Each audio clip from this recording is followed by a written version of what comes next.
What about ye? It is Sunday the 25th of August 2024, which means it is time for...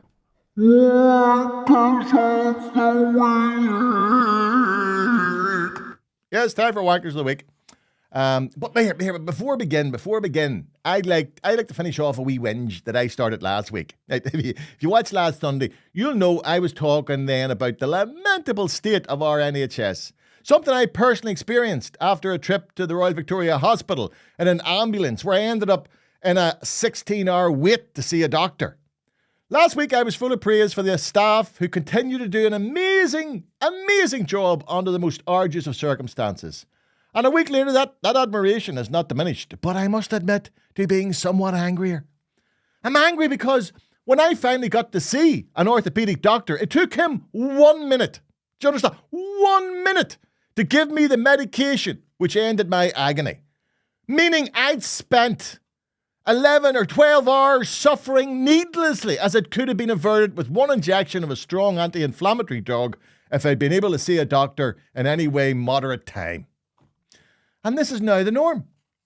Patients packed along corridors. The sick unable to see a GP or dentist. And what makes it so insufferable isn't just the physical pain that people are in, but the fact that there doesn't seem to be anybody to blame. You can't blame the GPs or nurses or doctors.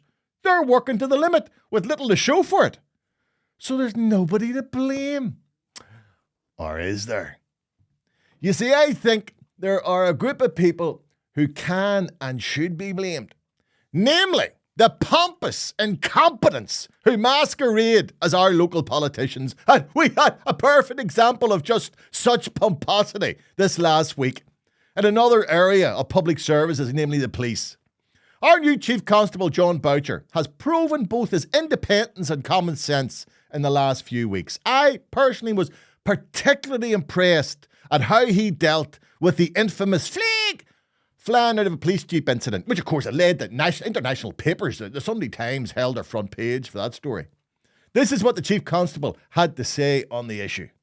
So on Sunday evening, various people sent me footage of police vehicles with emergency lights and sirens sounding, celebrating with the people of Camler Armagh's All-Ireland final victory. I've had many phone calls in both condemnation and support of the officers' actions.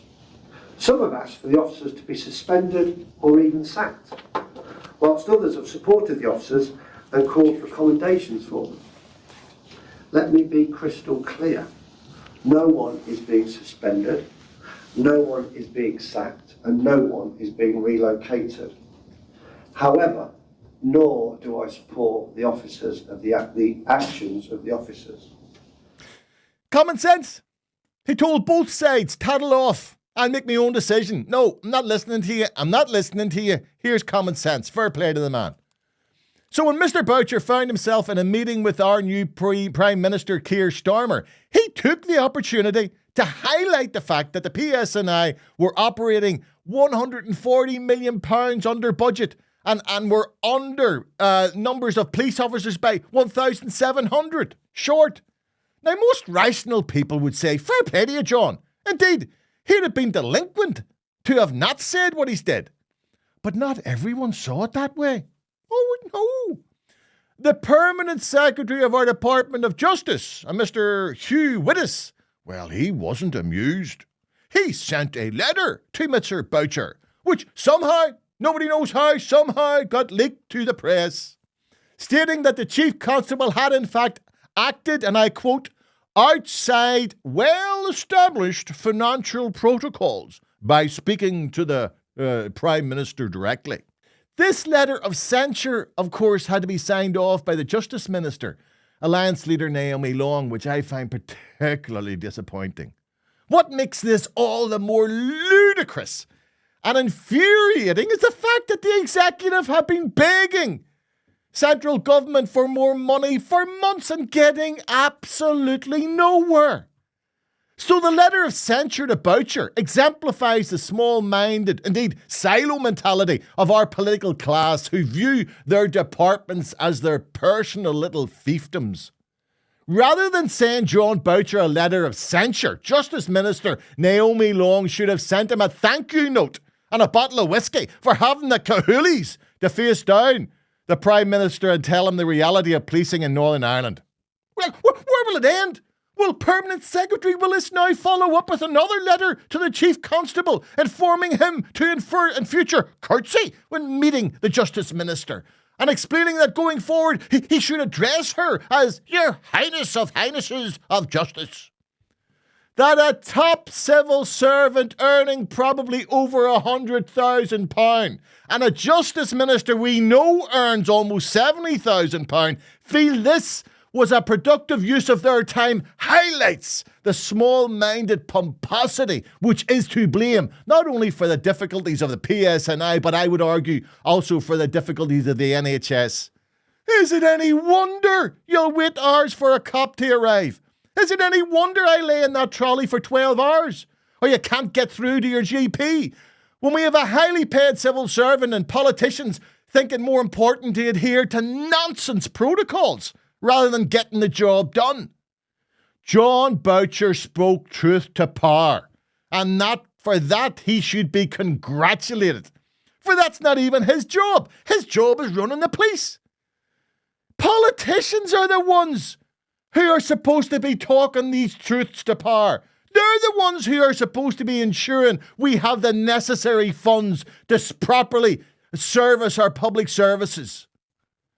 Yet they've lamentably failed in that primary responsibility for nearly a decade. A failure in no small part due to them having spent most of that time on paid holiday. So there is somebody to blame.